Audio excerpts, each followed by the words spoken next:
HI24 Mustika Tani saya luncurkan dengan bagaimana caranya menyelesaikan permasalahan pupuk di Indonesia. HI24 Mustika Tani. Satu, saya membuat pupuk bagaimana caranya simple, things.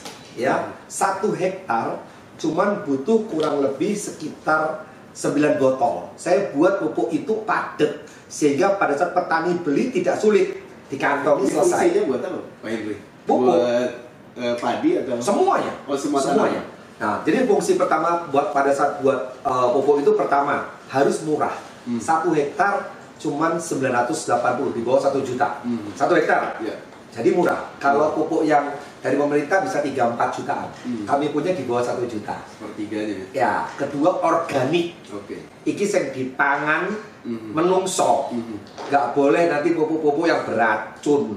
Harus organik, ya kan? Aman lah Ya, ya. aman. Ya. Yang ketiga gampang dibawa-bawa. 4 aplikasinya mudah. 5 kecepatan dari panen harus cepat dan kualitasnya harus lebih bagus.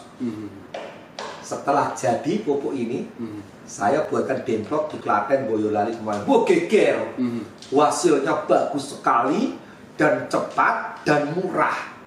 Nah, begitu geger, saya mau jual di bawah 1 juta. Datanglah mafia.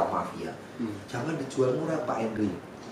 Ini dijual 3 juta juga, samakan dengan harga pemerintah aja masih laku. Saya bilang aku rak boleh duit ning kene kok. Yeah. Saya datang itu memberikan pupuk kepada petani agar petani itu ada keuntungan lebih.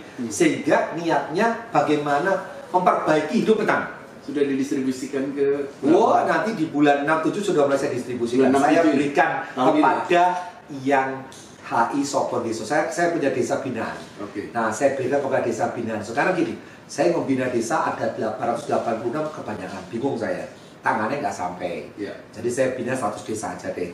Nah, 100 desa ini sudah terbentuk. Sekarang saya berikan pupuk saya ini untuk petaninya supaya lebih makmur. Itu solusi itu. Oke, berarti Pak Henry punya satu program namanya Bina Desa. Bina Desa. Salah satunya dengan pupuk tadi. Pupuk. Ya? Nah, yang kedua contohnya, saya mencari bagaimana agar hasil panennya ini bisa dibeli dengan harga yang normal. Nah, kayak contohnya jagung. Ya. Saya cari nih teman saya pengusaha-pengusaha yang pemain-pemain ternak ayam gitu kan. Nah, saya cari bagaimana caranya ini petani jagung bisa dijual, diterima oleh mereka dengan harga yang normal. Ya. Ini dengan harga yang normal aja saya hitung-hitung kemarin sama Transut, kita masih untung banyak kok. Ya kan? Bayangkan bagaimana nih pemain mafianya yang membeli-beli. Kaya banget. Uang ini saya beli dari petani dengan harga normal aja nih. Saya jual nih kepada yang ternak ayam. Saya masih punya untung, dikurangin cost transport. Saya masih punya untung besar kok. Padahal itu dibeli sama tengkulak harganya di bawah itu jauh. Ini keterlaluan. Jadi memang harus ada pembiayaan kepada petani, pembiayaan. Terus selanjutnya petani bisa bekerja, mendapatkan pupuk yang baik, mendapat bibit yang baik, ya kan? Pembiayaan harus ada nih. Setelah itu harus dicarikan juga dengan harga yang dibelikan harga yang baik. Kalau itu selesai masalah pertanian. Ya kan? Pendapatan masyarakat pun lebih naik karena di Indonesia paling banyak petani. Ya kan? Saya fokus kepada petani.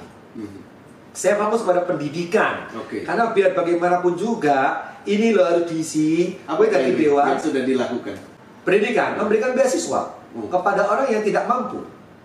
Nah, guru-guru sebagian yang tidak mampu kita beri, ya kan, agar lebih sejahtera. Tapi ya nyuwun sewu tangannya mau ngeluru, orang iso kita bantu. Tapi ini kan real, Pak Henry. Ya, yang penting saya melangkah lah. Betul. Ya kan, Betul. walaupun cuma nggak terlalu banyak, tapi sudah melakukan. Ya, memperbaiki daripada tidak sama sekali. Yang penting memulai. Nah, saya mulai dari pendidikan karena saya fokus bagaimana bisa melahirkan generasi bangsa yang punya kemampuan yang cukup. Nah, ini paling penting sekali. Karena bangsa kita ini sekarang baru dilanda semua konon katanya banyak anggota dewan yang tidak mempunyai kemampuan yang cukup.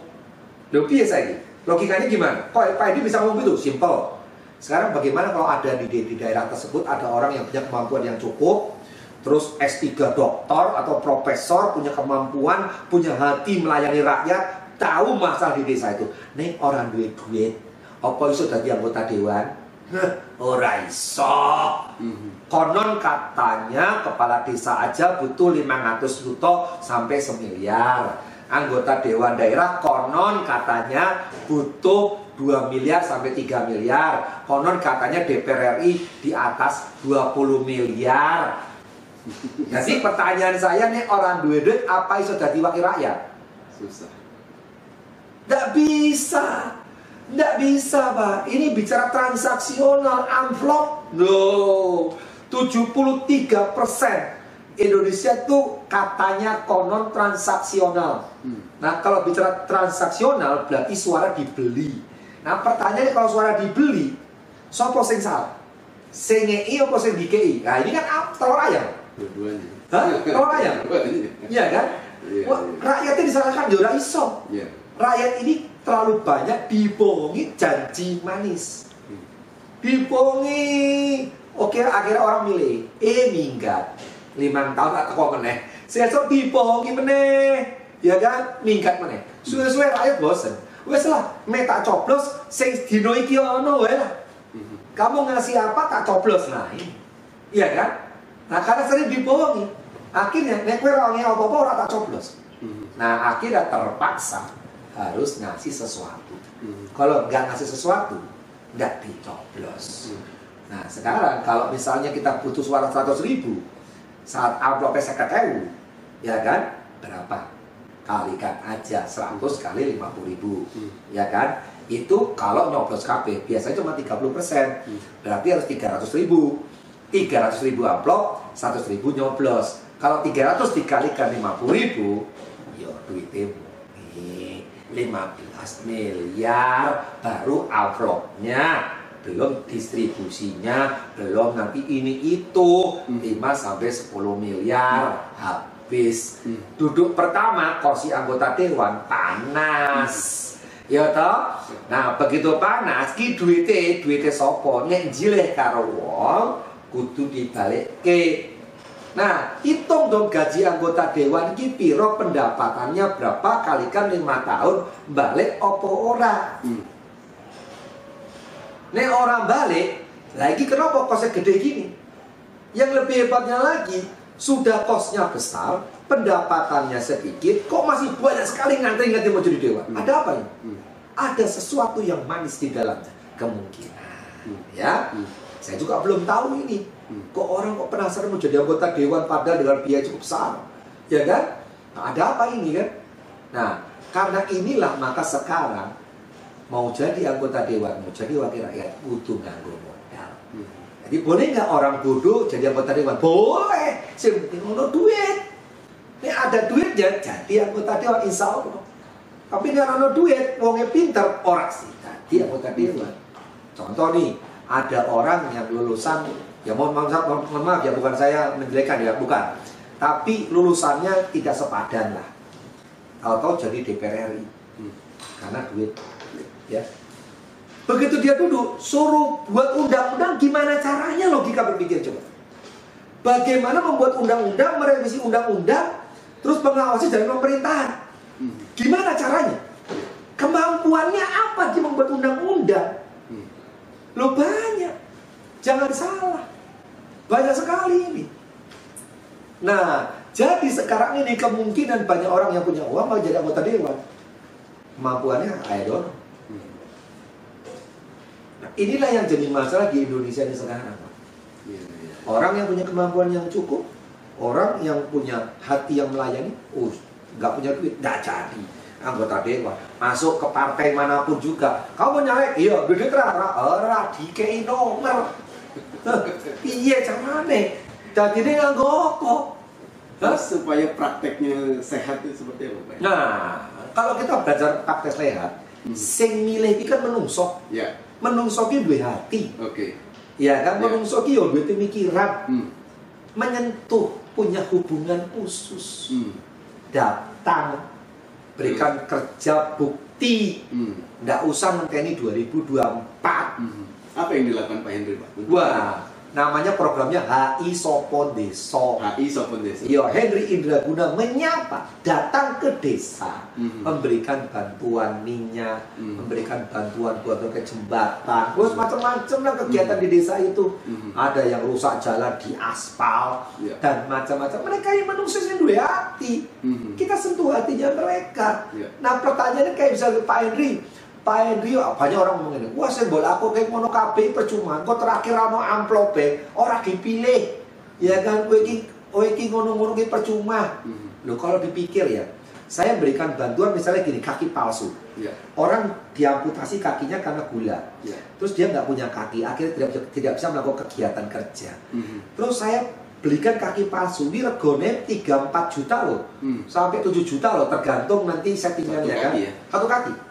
Lah kalau saya harapkan dia milih saya, kok larang dia? Nggak ketemu. Satu suara harganya 7 juta. 7 juta. Nggak ketemu dong. Iya. Nah kalau itu berharap kayak gitu, pasti percuma. Saya hanya memberikan harapan kepada dia. Ilo urepi orang ngene-ngene wae. Urep itu tidak sampai hari ini. Ilo tak kei kaki palsu. Semoga dengan kaki palsu dia bisa melakukan kegiatan, bisa membuat suatu pekerjaan lagi, menghidupi banyak orang. Nah, tak kasih kaki palsu. Wah, orang sedang tak pasangkan kakinya. Ya wah, seorang sampai nangis ya kan. Nah, selanjutnya dia bisa melakukan kegiatan. Terus dia kirimkan video kepada saya, Pak ini saya sudah mulai jalan, sudah mulai berjalan lagi. Ya saya senang melihatnya. Kalau saya harapkan dia nyoblos saya, kok terlalu mahal ya kan ya. Jangan berharap dia nyoblos saya, salah. Ya, ini sodakonya nggak nyampe di surga. Ya, udah kita berikan saja secara tulus ikhlas. Sodakoh, mudah-mudahan berarti. Nah, sisanya saya nanti mau 2024 mau jadi menteri, mau jadi dewan, tidak jadi, urusannya Gusti Allah. Itu urusannya wong iki. Tapi kalau kita kaitkan rugi bandare jeblok. Iya toh? Nah itulah yang kita lakukan sekarang. Nah iki kembali lagi kepada manusia ini punya hati. Nah selanjutnya setelah dapat kaki, dia lihat, oh ini Pak Henry kudu jadi anggota dewan. Nggak usah tak suruh, dia bekerja lebih dari orang yang dibayar. Dia mengumpulkan massa pagi siang malam tanpa pamrih dengan biaya sendiri. Makanya sekarang relawan saya banyak sekali tanpa dibiayai. Mereka bergerak mengumpulkan data, memastikan memilih saya, dan segera habis itu melaporkan kepada kita tanpa dibayar. Relawannya muncul banyak sekali, hulu hilir semua muncul. Ada ibu-ibu senam, ada bapak-bapak, wes macam-macam itu semuanya. Kenapa? Ini bicara hati. Dia melihat sopo menungsone. Iki yang memperjuangkan nasib kita. Maka daripada itu mereka memperjuangkan saya. Saya pikirkan kehidupannya mereka.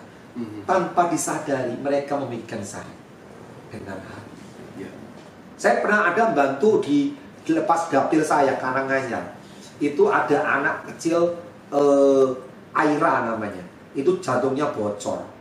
Saya datang ke sana, orang tuanya nangis, saya bantu. Sekarang bapaknya tidak saya suruh. Itu pada lintas dapil. Masuk ke dapil saya, wah udah mulai nyari orang. Saya tidak suruh. Apa yang Pak Henry bantu? Cuman biaya saja untuk mengobati jantungnya yang bocor itu. Saya nangis. Karena jantungnya bocor, anaknya kecil sekali. Kita bantu dia, terus dia kemarin sakit, kirim foto ke rumah sakit, saya kirim bantuan lagi. Ya, segera ke rumah sakit. Terus udah itu biayanya saya bantu. Banyak sekali yang kita lakukan. Karena yayasan ini terus bekerja. Kalau yayasan bukan di bawah saya, di bawah istri saya. Jadi yayasan itu, jadi bantuan-bantuan yang diberikan itu semua putusan eksekusinya di istri saya itu. Dibantu, itu istri saya yang eksekusi semua. Karena itu suaranya masuk dari relawan saya, relawan desa-desa saya. Karena di setiap desa saya punya HI Center. Jadi saya punya HI Center pusat di Solo. Henry Indraguna Center itu yayasan. Itu ada di Solo. Nah, tapi kami punya perwakilan di desa. Yang 100 desa tadi? Ya, di desa itu sekarang ada HIC desa. Nah itu ada di rumah penduduk. Dan di situ punya satu ketua, sekretaris, dan bendahara. Di situ punya anggota 25 orang minimal.